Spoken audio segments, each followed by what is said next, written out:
Latest updates ఎప్పటికప్పుడు పొందడానికి big TV WhatsApp channel follow అవ్వండి. లింక్ డిస్క్రిప్షన్ లో ఉంది. Welcome to big TV.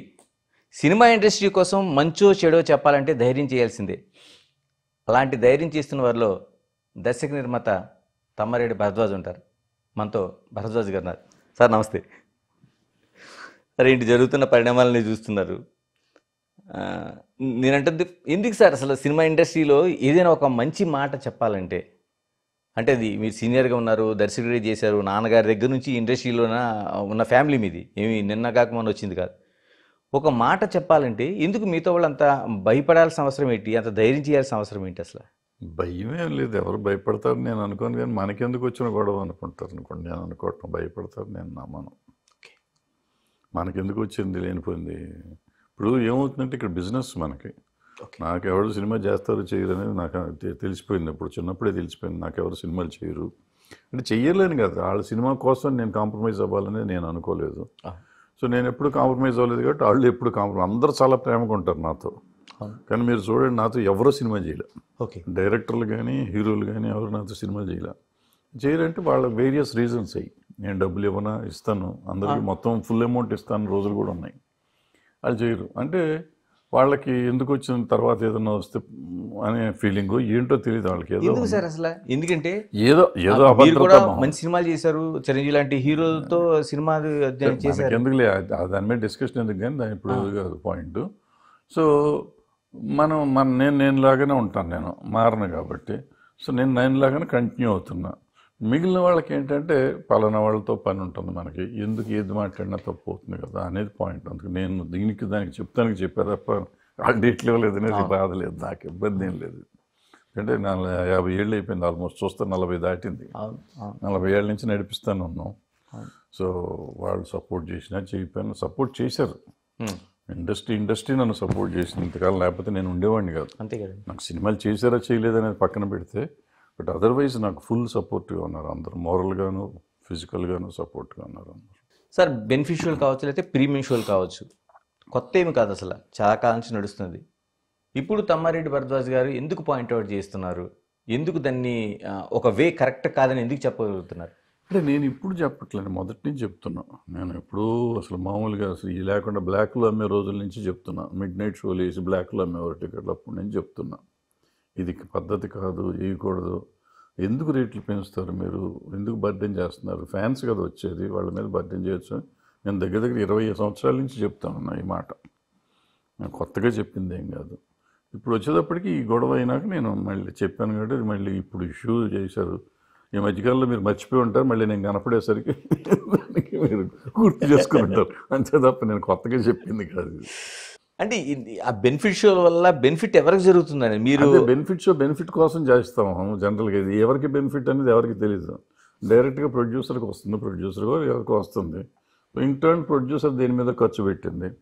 అది నా ఆర్గ్యుమెంట్ ఏంటంటే, ఇది తెలుగు రాష్ట్రాల్లో మాత్రమే ఎందుకు జరగాలి? ఓకే, తెలుగు సినిమా ఇది, తెలుగు రాష్ట్రాల్లో రేట్లు పెంచుతూ ఉంటున్నారు, మిగతా రాష్ట్రాల్లో పెంచరు కదా. మిగతా రాష్ట్రాల్లో పెంచినప్పుడు మిగతా మనకెందుకు పెట్టుకుని మన వీళ్ళకి ఎందుకు ట్యాక్స్ వేస్తున్నారు మీరు అనేది నా పాయింట్, నా ఆర్గ్యుమెంట్ అది. అది కాకుండా నెంబర్ ఆఫ్ థియేటర్స్ వేస్తారు కదా మీరు. ఇప్పుడు నేను సినిమా చేస్తే మీరు నా అన్ని థియేటర్లు వేయరు, వాళ్ళు సినిమా తీస్తే అన్ని థియేటర్లు వేస్తున్నారు కదా, ఆటోమేటిక్గా మీకు డబ్బులు ఎక్కువ వస్తాయి, ఎక్కువ ఫుడ్ ఫాల్స్ ఉంటాయి సినిమాకి. ఈ పెద్ద సినిమాలకి, చిన్న సినిమాలకి ఫుడ్ ఫాల్స్ తక్కువ ఉంటాయి. ఫుడ్ ఫాల్స్ తక్కువ ఉంటే నీకు రూపాయి టికెట్ ఉందనుకోండి, నాకు 1 కోటి మంది చూసాను అనుకోండి, రూపాయి టికెట్ అంటే 1 కోటి రూపాయలే కదా నాకు వచ్చేది. ఇదే నాకు వాళ్ళకేం ఉంది, వాళ్ళకి 4 కోట్ల మంది చూస్తారు కరెక్టే.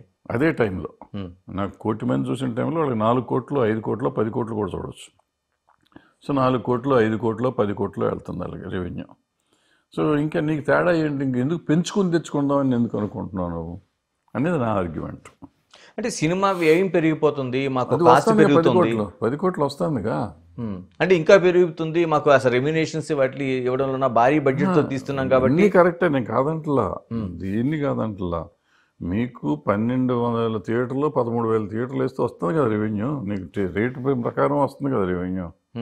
ఈ తెలుగు రాష్ట్రాల్లో పెట్టినందువల్ల మీకు ఎంత తేడా వస్తుంది? 20,000, 20 కోట్ల, 30 కోట్ల, 50 కోట్ల, 100 కోట్ల, మ్యాక్సిమం 100 కోట్లు మ్యాక్సిమం. ఓకే. మ్యాక్సిమం వచ్చేది. 100 కోట్లు తెలుగు రాష్ట్రాల్లో వచ్చింది అంటే అది 1000 కోట్ల పైన చేస్తుంది సినిమా. ఓకే. మీకు 500 కోట్ల మించి మీరు సినిమా జరగదు. ఈ 100 కోట్లు తీస్తే 900 కోట్లు వస్తుంది. 900 కోట్లు అంటే నీ 500 కోట్ల బదులు 400 కోట్ల లాభం వస్తుందిగా. అవును. ఇంక ఈ 100 కోట్ల కోసం తెలుగు ప్రేక్షకులను ఎందుకు ట్యాక్స్ చేస్తావు అనేది నా పాయింట్. ఓకే. వచ్చే 100 కోట్లే కదా. అవును. 300 కోట్ల ప్రాఫిట్ వస్తే చాలదా? 400 వస్తే చాలదా? 500 అవ్వాలా? రూలా ఏమన్నా ఉందా? 500 కూడా 100 కోట్లు ఇక్కడ ట్యాక్స్ వేయాలా నువ్వు? ఇప్పుడు అదనం ఇంతకుముందు ఏంటంటే మన తెలుగులోనే ఉండేది గతంలో.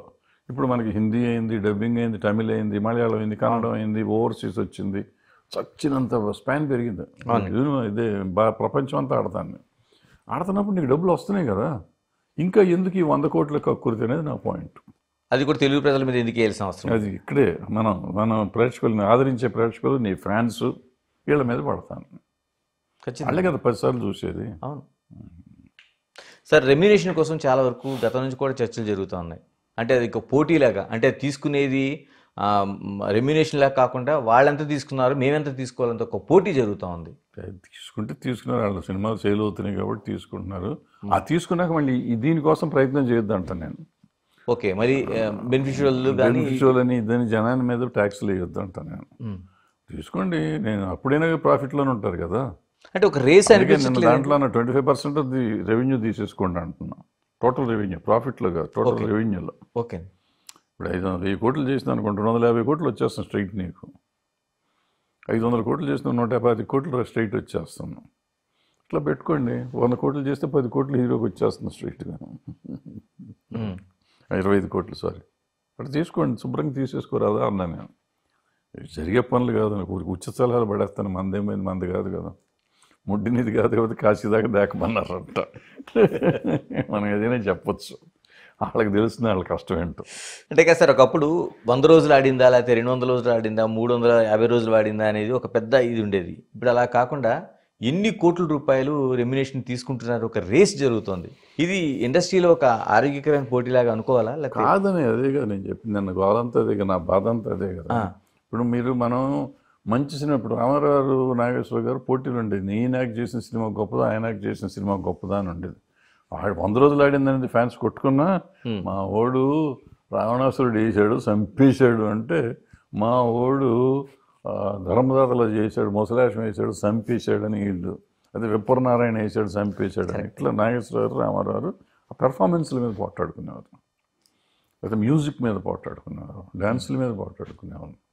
ఇప్పుడు దేని మీద పోట్లాడుతున్నాం? డబ్బుల మీద పోట్లాడుతున్నాం. ఆ డబ్బులు ఎవరి? మళ్ళీ మనయ్య. ఖచ్చితంగా మనం తగలేసుకుని మనం పోట్లాడుకుంటున్నాం. ఎక్కడ ఏం పులిస్టా పడే అవకాశం కనిపిస్తుందండి మీకు? అంటే యాజ్ లాంగ్ యాజ్ నాకు అభిమానం ఉన్నంతకాలం నేను ఎంత ఉన్నా కానీ ఎంత పెట్టినా భరించి వెళ్తాను. నేను దొంగతనం చేస్తున్నానా, అప్పు తీసుకుంటున్నానా, అడుక్కుంటున్నానా, సంబంధం లేదు. బెగ్ బార్ ఓవర్ స్టీల్ ఏదైనా చేసి తీసుకుని సినిమా